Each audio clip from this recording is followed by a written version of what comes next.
नमस्कार प्रेक्षकांनो, ठरलं तर मगच्या पुढील भागात आता आपल्याला बघायला मिळणार आहे की अर्जुन आणि सायली बोलत असतात तेव्हा सायली अर्जुनला बोलते की साक्षीने तिचं गुन्हा कबूल करणं खूप गरजेचं आहे, तेव्हाच मधुभाऊंची या केसमधनं सुटका होईल। त्यावर अर्जुन म्हणतो, साक्षी तिच्या तोंडानेच हा गुन्हा कबूल करेल, त्यासाठी मी आता चैतन्याला कामाला लावलेलं आहे आणि चैतन्य ते काम नक्कीच करेल याची मला खात्री आहे आणि विल्लाच्या खुनातून मधुभाऊ नक्कीच निर्दोष मुक्त होती।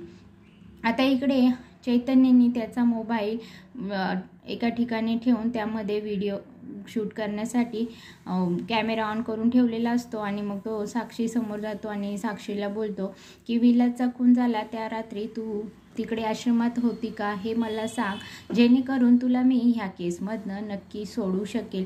त्या रात्री काय झालं हे मला माहीत असेल तर मी तुझी मदत करू शकतो। त्यावर साक्षी आता रडतच सगळं सांगायला सुरुवात करते।